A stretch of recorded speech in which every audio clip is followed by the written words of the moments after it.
I am fuming today. How can this AI agent be better than me? I have been trying to land this rocket since hours. I tried so many times, yet I have not been able to successfully land it.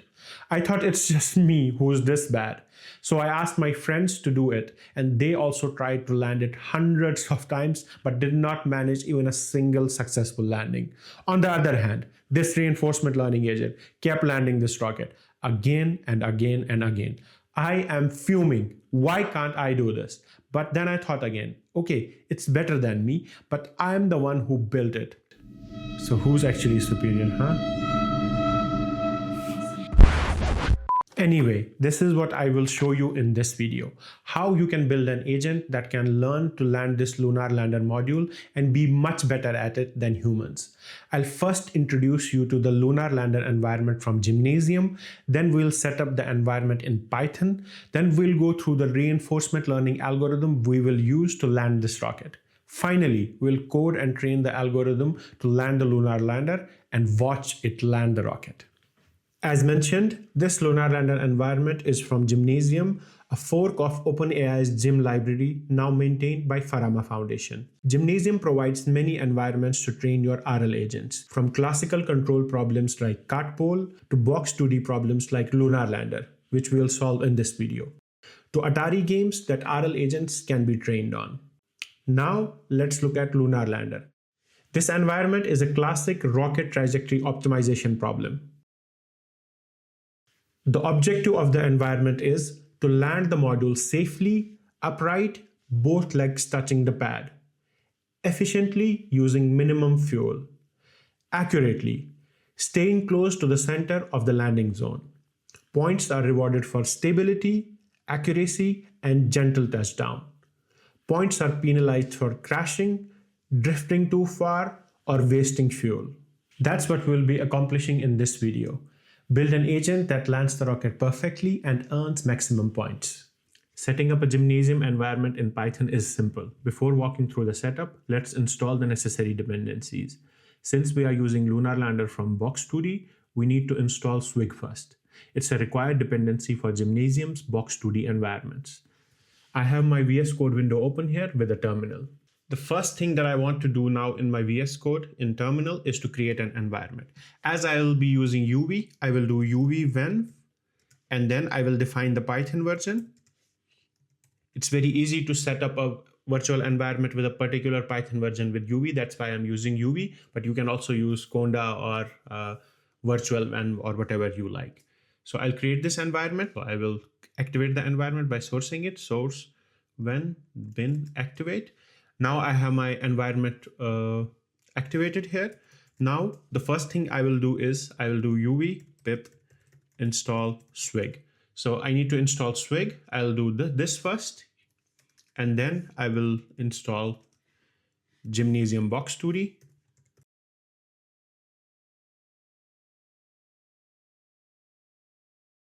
And next thing I will install, as I am using Jupyter Notebook, as you can see right here, I will install Jupyter.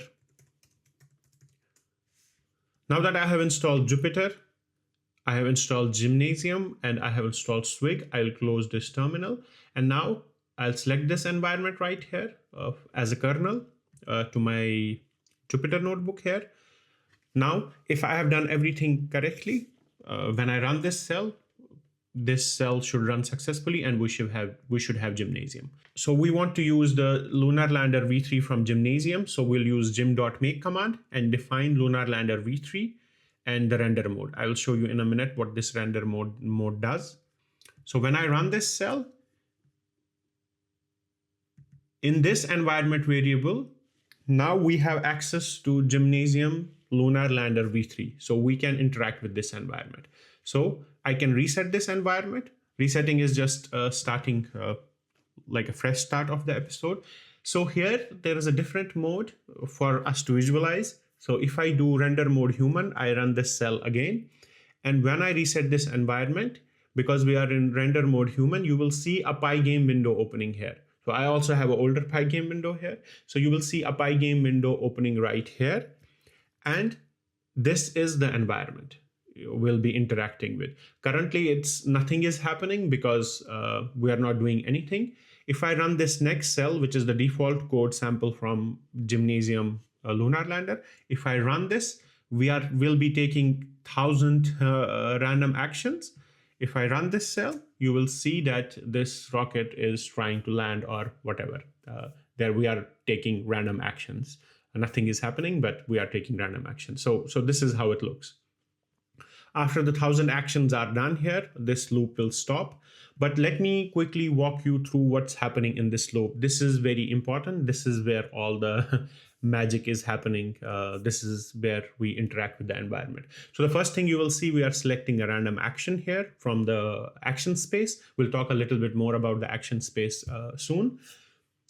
But here, we will put our policy once our policy is trained. Once our agent is ready, it's trained, it's working, we'll replace our policy here, and then we'll select an action based on a particular state. This is where our policy goes.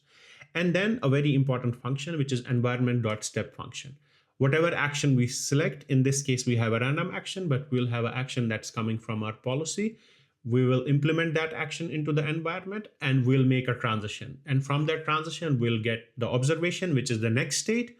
We'll get the reward. We'll see if the episode is terminated or truncated, either due to running out of the number of steps in an episode, which is 1,000, or a rocket crashing, as we saw. And then we also have some additional info about the environment. And in this case, if we crash, we just want to reset. As you saw, the rocket was going back to the top and we were taking random actions again. We just reset the environment in this case. We'll have a more structured way of interacting with the environment once we start training. But yeah, this is how it looks like. And you can see this is Markov decision process. We have state, we transition, we get next state, reward. We see if we are done or not. We'll talk about Markov decision process in a bit as well.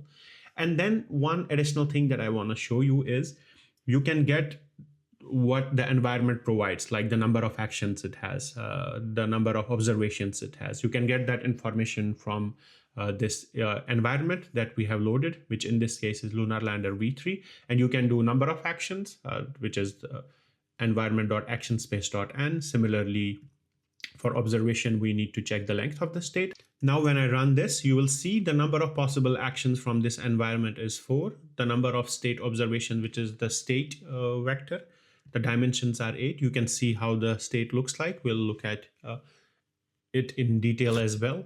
And you'll see the state we get is a NumPy ND array, and the individual elements are floating point 32 numbers. Something important to keep in mind. What we just walked through is actually a Markov decision process, or MDP. You can see this directly in the code.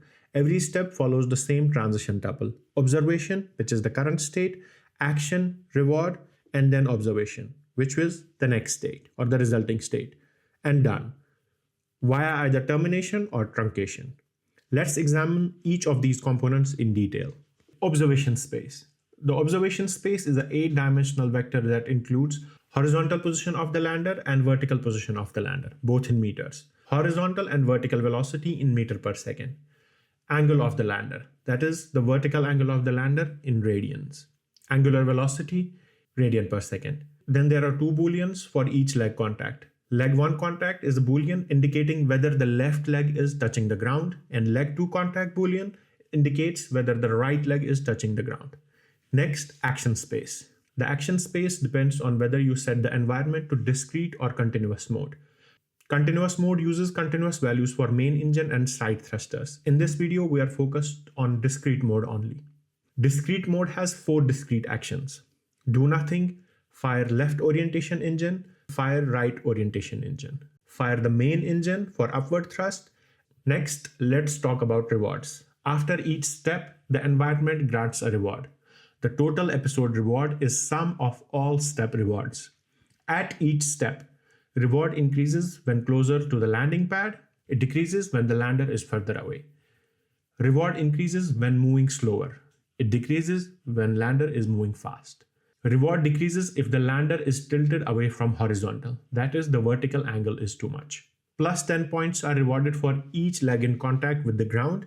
and negative 0.03 points per frame for a side engine is firing, and negative 0.3 points per frame if the main engine is firing. So there are negative rewards for consuming fuel. Episode bonuses. Plus 100 points are rewarded for safe landing and negative 100 points for crashing. An episode is considered solved if it scores at least 200 points. Parameters affecting the lander. The lander's behavior is influenced by gravity, which is the constant downward pull, thruster force, wind.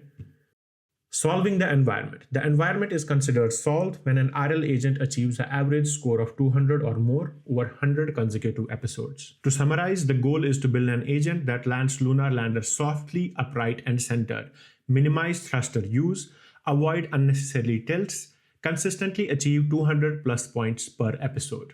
Now that our environment is set up and we understand the goal, let's look at the algorithm that will learn how to land this rocket. The algorithm we are using is called deep Q-learning. It's an evolution of the classic Q-learning algorithm. Instead of using a simple table, we use a deep neural network to make decisions.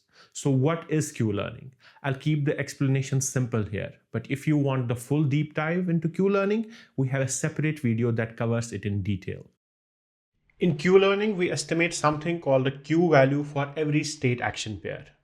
You can think of it like a score that tells us how good this action is in this situation. And over time, better actions get assigned higher Q values and worse actions get assigned lower Q values. Let me give you an intuitive example using our lunar lander. Imagine the lander is tilted to the right. In this situation, we have different actions that we can take. Let's compare two of them. First, let's look at the actions. In the first case, we fire the right thruster.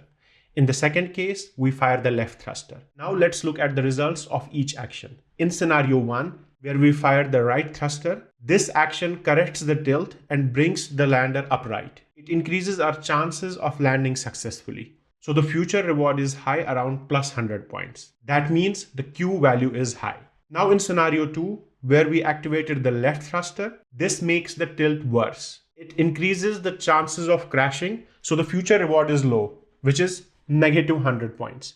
That means the Q value is low. Now let's compare them. For the same tilted state, firing the right thruster gives a much better outcome than firing the left one. So mathematically, Q value tilted state right thruster is greater than Q value tilted state left thruster. Also, only for this particular case. The algorithm learns these Q values by trying different actions and observing results over time. So this happens over time. Here's how deep Q learning works step by step. Interaction with the environment. The agent takes actions and observes what happens. Each time the agent acts, we collect an experience, also called a transition. This experience includes the state we are in, the action we took, and the reward we received, the next state we end up in, and whether the episode ended.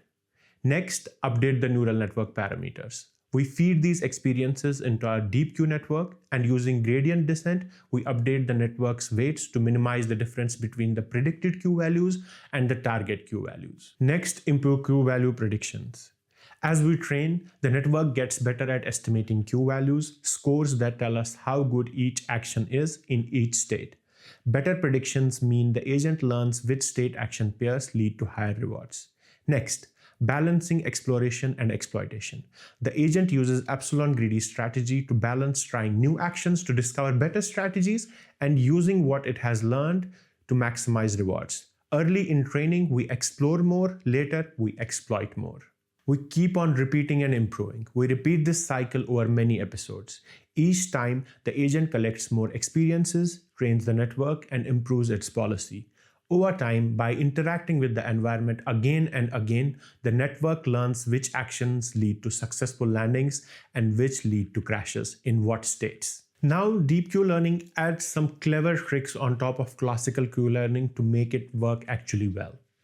Let's look at these key building blocks that enable this algorithm, and then we'll walk through the algorithm itself in detail. It's honestly fascinating how these pieces come together and make this work.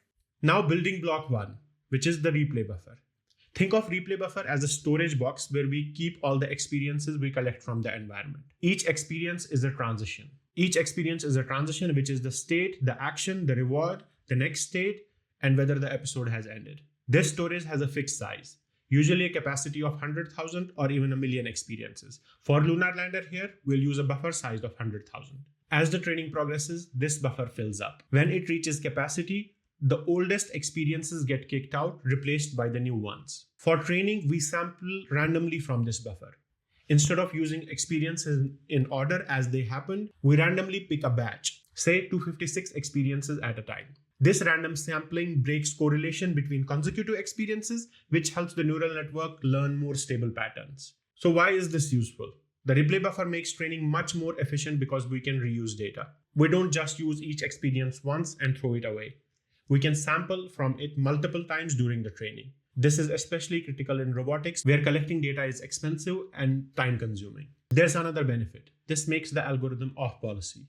That means we don't only learn from the current policy's experience, but we also learn from experiences collected by older versions of our policy. This actually helps us learn better strategies. Now, let's take a look at the code. First, we define what a single transition looks like.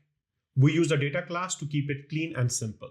The transition class holds everything we need: the current state, action we took, where we ended up, that is the next state, what reward we got, and whether the episode finished. Quick note about type hints. You will see things like this after the variable names.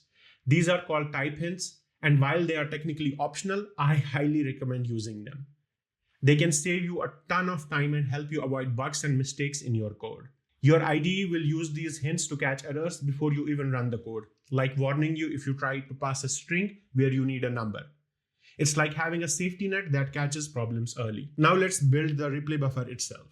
We use Python's dec with a max length parameter. This is perfect because when the buffer fills up, it automatically removes the oldest item when we add a new one. Exactly what we want. Next, we need a way to store new experiences. Simple. We just append the new transition to our dec. Now here's the important part, the random sampling. This sample method picks a random batch of experiences from our buffer. So if we ask for a batch of 64, it randomly selects 64 transitions from all the stored experiences, no matter when they were collected. Finally, we add a helper to check how many experiences are currently in the replay buffer. The next building block is the two neural networks that we use in Q-learning. Instead of using one network, we use two. They start out identical, same architecture, same parameters, but they get updated differently. Online network, also called the Q network, is trained live. Its parameters get updated at every training step as the agent learns. The target Q network is what we use to calculate the target Q values during training. But here's the key difference. It gets updated much more slowly through something called soft updates or polyac updates. Think of it like having trust issues. We don't want to trust new estimates immediately. So we update the target network gradually, blending in small amounts of online networks parameters over time. So why does this help? This makes training stable. If we update both networks at the same rate, our target Q values would be constantly shifting, making it hard for the network to learn. By keeping the target network more stable, we give the online network a consistent goal to aim for. Now let's see how we build these networks. First, let's create our Q network. This is a simple neural network that takes in state and outputs Q values for each action. We'll be using PyTorch for this purpose. Let me break this down. We inherit from the nn.module, which is PyTorch's base class for all neural networks. The init method sets up our network architecture. We take in the number of observations, that is the size of the state. For Lunar Lander, that's 8. The number of actions. For Lunar Lander, we have 4 actions available, and hidden size. That's the size of the hidden layers. We then build the network using nn.sequential, which stacks layers in order. First layer takes the 8-dimensional observation or state and expands it to 256 neurons. Then we have a ReLU activation. This adds non-linearity so our network can learn complex patterns, which is important. Second, then we have another hidden layer, another 256 neurons. After that, another ReLU activation layer, and then the final layer, which outputs Q values for all 4 actions in this case. So if we input a state, we get 4 Q values out, 1 for each possible action. Now let's add the forward pass. This is simple, we just pass the input through our network. PyTorch calls this method automatically when we use the network. In practice, we'll create 2 instances of this same Q network. And then during training, we'll update online network with gradients, but update the target network using our soft update function. Now here's the important part, the soft update function. This is the formula for the soft update function, where theta minus is the target network parameter, theta is the online network parameter, and tau is a small number, usually between 0.005 and 0.001. If tau is 0.005, we are saying keep 99.5% of the old target network parameters and blend in just 0.5% from the new online network parameters. This gradual update is what keeps the training stable. The target network changes slowly, giving us consistent targets to learn from, while the online network learns quickly from the new experiences. This is how we gradually update the target network with the online network's parameters in code. Let me explain what's happening here. The torch.nograd decorator tells PyTorch not to track gradients during this function call. We are just updating parameters, not training. We then loop through each parameter pair from both networks using zip function, then use lerp, which is linear interpolation, to blend them together based on tau. Now that two of the building blocks are done, let's go on to the epsilon greedy strategy. We use an epsilon greedy approach similar to what we use in classical Q-learning. Here's how it works. Epsilon is the probability value that controls exploration versus exploitation. At the start of training, epsilon is high, like 1.0 or 0.9. This means the agent explores a lot. It takes random actions to discover what works and what doesn't. As training progresses, the epsilon decays. The agent starts trusting what it has learned and takes more greedy actions, choosing the action with the highest Q value instead of random ones. By the end of the training, epsilon is likely very low, 0.01. The agent mostly exploits what it knows, but still explores occasionally. So why is this important? If we only exploit it from the start, the agent might get stuck at suboptimal actions because it never discovered better actions. If we only explored, the agent would never use what it learned.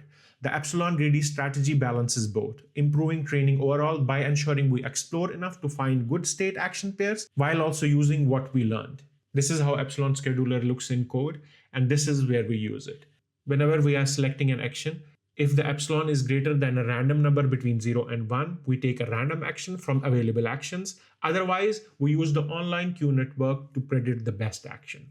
Like I said, epsilon decreases during training. The agent gradually relies more on the online Q network to choose action. The next building block is the loss function. And for this, we'll use Huber loss, also called as smooth L1 loss function. Let me first explain how these networks work together during the training. The online Q network picks actions based on the epsilon greedy policy from a particular state. The target Q network is used to calculate what the Q value should be. This is our target. Specifically, we use something called temporal decomposition targets, TD targets. We'll discuss what TD targets are in just a minute. Then we need to check how well did the online Q network perform compared to targets given by the target Q network. To measure that, we use a loss function. You might think, why not just use mean squared error or MSE? That's a common loss function in machine learning. Here's the problem. In early training, our Q value predictions can be wildly off. We might predict plus 50 when the true value is minus 100. Mean squared error squares these errors, so a really big mistake gets an enormous penalty. This can make training unstable, causing the network to overcorrect and swing back and forth. Instead, we use Huber loss, also called smooth L1 loss. It's more robust to these outliers. Here's how it works. For small errors, Huber loss behaves like a mean squared error. It squares the error. This is smooth and works well for fine-tuning. For large errors, Huber loss behaves like mean absolute error. It grows linearly instead of quadratically. This prevents huge errors from dominating the training. Think of it this way. Huber loss is forgiving when the network is way off, but precise when it's close to the target. This makes training much more stable, especially in early stages when the agent is still figuring things out. What are temporal decomposition targets? Temporal decomposition targets combine immediate reward with estimated future value. This might look very familiar. This is what we have been using, but this is the temporal decomposition target. Why is it called temporal difference? Because we are learning from difference between two consecutive timestamps. We don't wait until the episode ends to see the total reward. Instead, we estimate the immediate reward plus discounted value of where we'll be next. This is also called bootstrapping, using our own estimates to improve our estimates. Let's take a simple example. If the lander is falling and it fires some main engine, the immediate reward is negative 0.3, which is the fuel cost. But the next state value from the target network is plus 50. because it takes us closer to safe landing. The temporal decomposition target becomes negative 0.3 plus the discount factor into the future reward, which is 50. So the temporal decomposition target becomes 49.2. So even though we paid a small fuel cost now, the temporal decomposition is high because we are moving towards a valuable state, that is safe landing. Key insight. The key insight here is temporal decomposition targets let us learn incrementally at every time step rather than waiting for the episode to finish. This makes learning much faster and efficient. Now let's see how we compute temporal decomposition targets in code. This function takes the data from our replay buffer and calculates what our Q values should be. We start with zeros for the next state values. Why? If an episode ended, there is no future value. For states where episode continues, we use the target network to get the maximum Q value. Finally, we compute the temporal decomposition target, which is reward plus discounted future value. And the 1 minus duns ensures terminal states only use the reward. That's it. This gives us the target to train against. Alright, now we have all 4 building blocks, the replay buffer, the 2 networks, Epsilon greedy strategy, and Huber loss. And we understand what temporal decomposition is. Let's see how they all work together in the actual deep Q learning algorithm. Here's what the full training workflow looks like. The diagram has 2 main parts. The training DQ1 loop on the left in green and the executing episode loop on the right in blue. Let me walk you through it quickly. We have already covered each piece in detail. We create an online queue network, copy it to the target queue network, and we also initialize an empty replay buffer. For each episode, we observe the current state. We select an action using Epsilon greedy strategy. Either we explore randomly or we exploit using the best Q value. We execute that action and receive a reward, next state, and done flag. We store this transition in our replay buffer. Once we have enough experiences, we sample a random mini batch from the replay buffer. We compute the target Q values using reward plus discounted future value from the target network. We calculate the loss using Huber loss, measuring how wrong our predictions are. We update the online network using gradient descent. Finally, we soft update the target network, blending in a tiny bit of online network's parameters. And that's the loop, executing episodes, collecting experiences, train, repeat. Now let's put all this together and train our agent. All right, we have got the building blocks, we have seen the algorithm flow. Now let's actually code this thing. Here in this notebook, I have everything structured. It's ready for training. You can find the link to this notebook or this code in the video description. So here, again, I'll run all these cells where we set up the environment. You can also have a look at the environment here, Lunar Lander environment. I initialize the buffer, the replay buffer, the transition class, the queue network as we defined, the soft update function, Epsilon scheduler for our Epsilon greedy strategy. Also, we have a function here, select action Epsilon greedy, which selects an action using the neural network. Here, this is how we initialize the Huber loss, which is the criterion, which is the loss criterion for our training process. It's very simple. It's just smooth L1 loss. That's what it's called. We seed all our libraries. So we seed the random, we seed the numpy.random, and we also seed the PyTorch. This is for repeatability, so that when you use this, you have similar results. Then we also define the device. This is for accelerating your training. Here I have MPS. You can have any other devices, or you can just use CPU, which will be a little bit slower, but it's still, you can train on a CPU as well. Now here, I define all the hyperparameters for this training process. We will train for a total of 500 episodes. Here we define the replay buffer capacity, the batch size, the learning rate, the discount factor, the soft update rate, parameters for our Epsilon greedy strategy. If we want to clip gradients for stability, we define that here, and how many evaluation steps or episodes we want to take. And we also define the maximum steps per episode. This limit also comes from Lunar Lander from Gymnasium, because that environment has 1,000 steps per episode. And after that, the episode would be either truncated or terminated. I will initialize this. And here, like you saw before as well, we initialize the online and the target queue network. We send both of them to the device, which in my case is MPS because I'm on a Mac. And then we copy the parameters from one of the networks, in this case online queue network, and we load those parameters into the target queue network. The only reason we are doing this because we want to start from the beginning. From the beginning, when we start, the parameters of these networks should be identical. They will get trained and updated differently, but in the beginning, they have to be identical. That's why we load the state dig from one network into the another. And here we also initialize the replay buffer. This is where we will store all the transitions as we progress through the training process and interact with the environment. Now here we define the optimizer. This is the optimizer we'll use in our training process, and you can see this optimizer is based on the online queue network because we will train the online queue network using gradient descent. The target queue network will be trained via soft update steps like we defined before. And you can see we give it the learning rate. And then we also initialize the Epsilon scheduler. Like we talked about before, we are using Epsilon greedy strategy for our training process. And this is the compute temporal decomposition targets function that we looked at before. This is what we use, where we use the target queue network to get targets for the training process or to estimate how good the online queue network is making predictions. We use these targets to estimate loss. So this is the function where we estimate loss. We get the Q values from the online queue network, and then we estimate what actions did we actually take based on those Q values. And then we compare target with what the network decided to do. Here, as we know, during the training process, we will be sampling continuously from the replay buffer. In the replay buffer, the transitions are stored as NumPy arrays, but we want to change them to PyTorch tensors.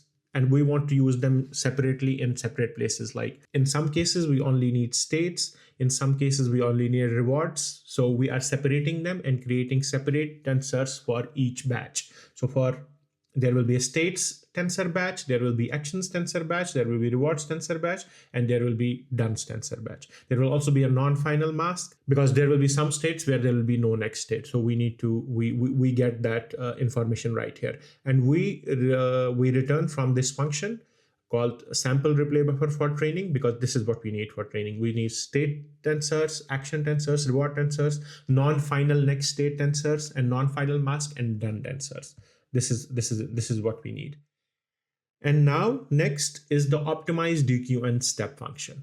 Inside this function is where the real training happens. So you will see in the beginning, we check if we have enough samples. If we don't have enough samples to make our batch, we are not ready to train yet. So after 256 steps, or I think in this case, we have a batch size of 128. So after 128 steps, we should start training. And here we use that function to get data from the replay buffer as tensors. And then we compute target for our, so we compute target using our target queue network based on all this information, based on the target queue network, the non-final next states, the non-final mask, the rewards, the dones, and gamma, which is the discount factor. So after we have gotten our targets, we know the states, we know the actions, we compute the DQ1 loss like we just saw. So after we get the loss based on what the online queue network predicted and what the targets were, we get this loss. And right here, we do the loss dot backward, and then we do the optimizer dot step. This is the training process. This is like the training step. And in between, we are also clipping gradients, because for stability, if we have decided to clip gradients, I think in this case to 10, if any gradient is more than 10, we clamp it to 10.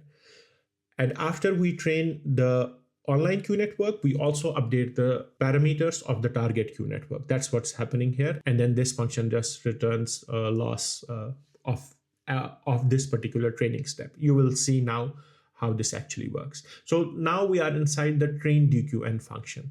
This is the function where the actual training takes place. Here we have initialized these lists and also this to keep track of the total steps we took.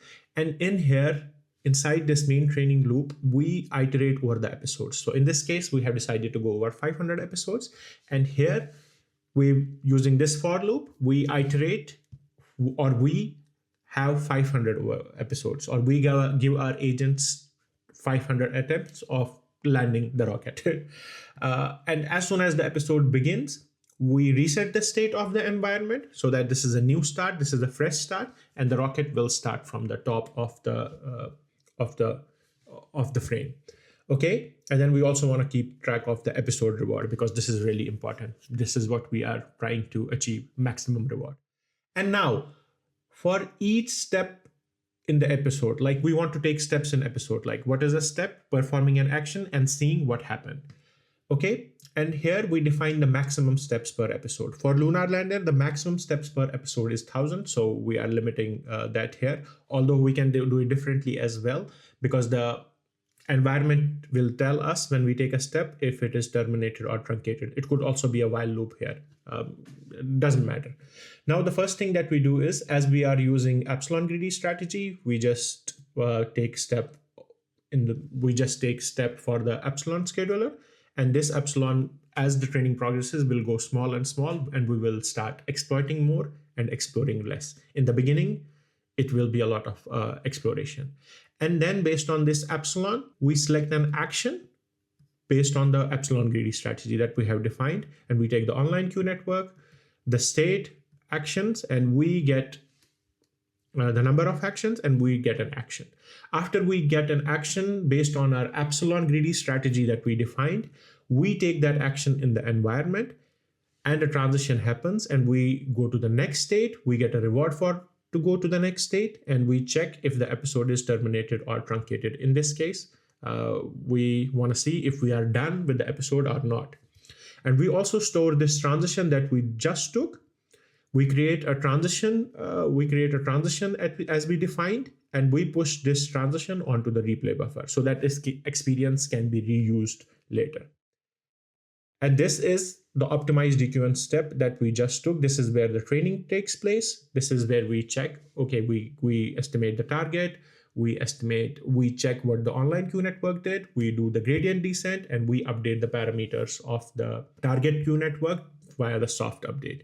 And then here are also some some variables to keep track of, like in this case, the state, the reward, and how many total steps we have taken. And we have defined that we'll take a maximum of 1,000 steps, but if we are done, if the episode is either truncated or terminated in between less than 1,000 steps, so we will break the episode. Then we will go back to the next episode.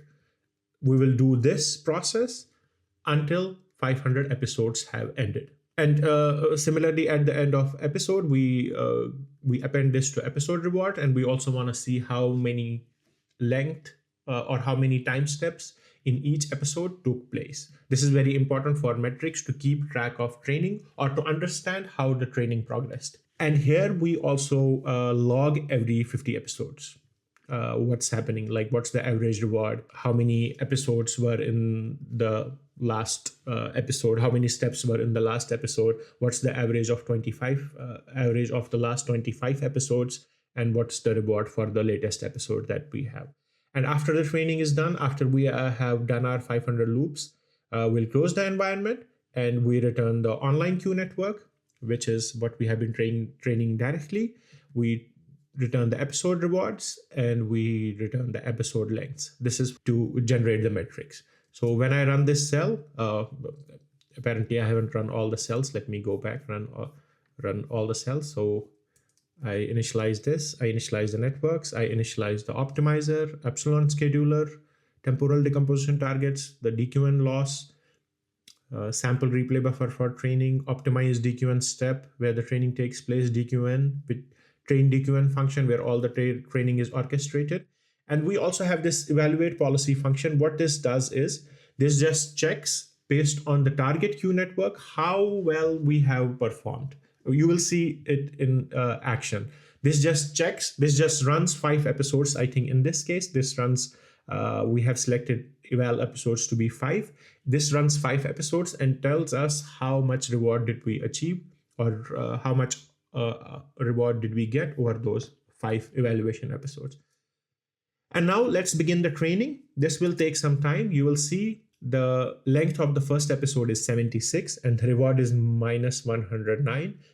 And since only one episode was run, average for the last 25 episodes is also negative 109. So this obviously means that the lunar lander crashed in the beginning, which is expected. Let's see how, when the training progresses, how this looks. How well do we get the reward?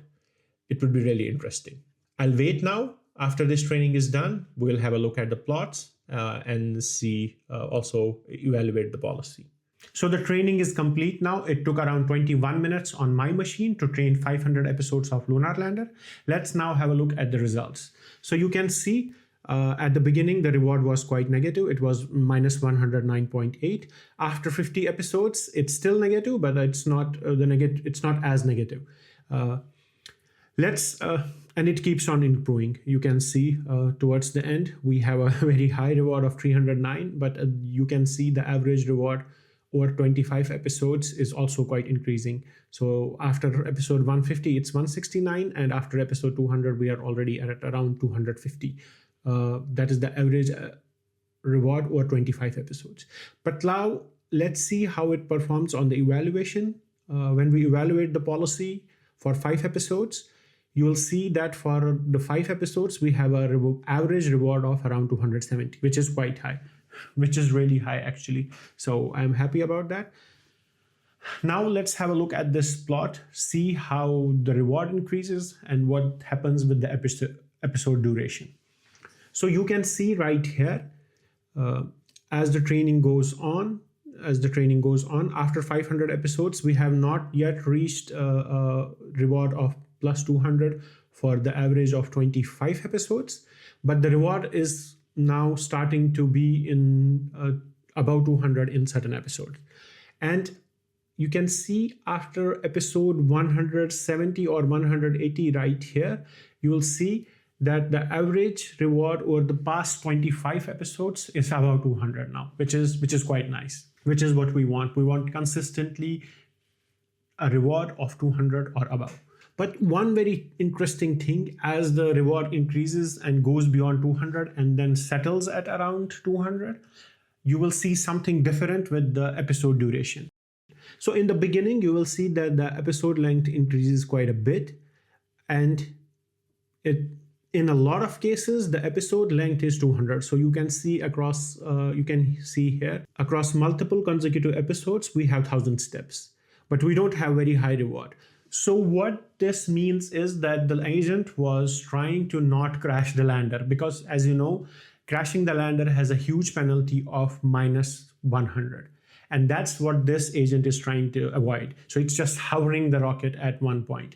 As we have an epsilon greedy policy, the agent also tries what it thinks are not the optimal actions. So it explores.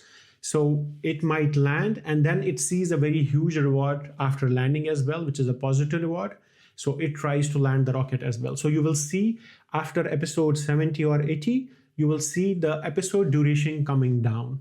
And you will see at that point, you can see it also crosses a reward of 200 in the chart for many episodes. And then as the training goes on, we can also look from these results right here. As the training goes on, the episode duration starts decreasing.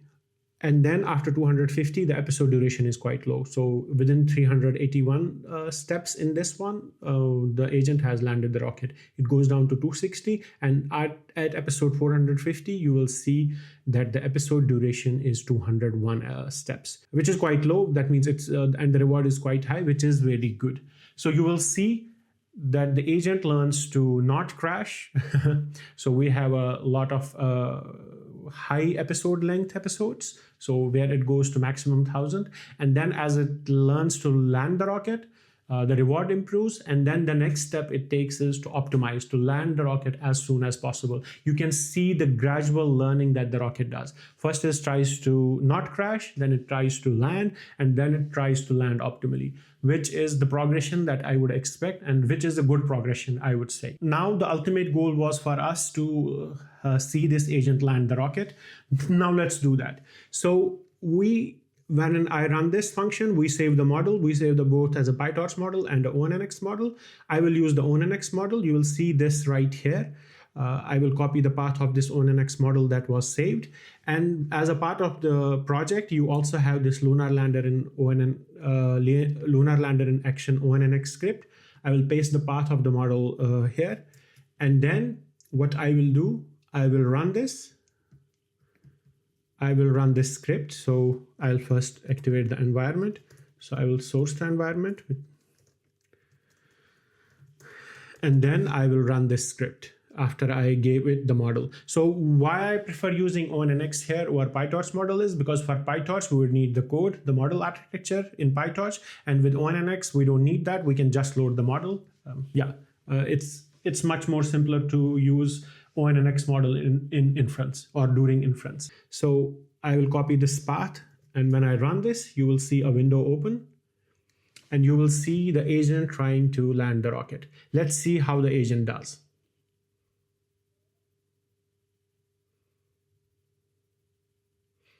It's trying to go into the center of the pad. And there you can see within 308 time step, it lands the rocket. Let's run this again. And you can see here, this seems like a much easier landing. So it comes straight down you saw that initially it doesn't use any fuel, and very quickly it lands the rocket with a very high reward of 257. Okay, now you saw how easily the Lunar Lander is being landed by the agent. Quickly, to show you how far we have come or how impressive this is, I will now attempt to land the rocket on my own as well, and it's going to be a struggle, trust me. Let's quickly run this. So as a part of the project, you also have this script called Human Lunar Lander Benchmark.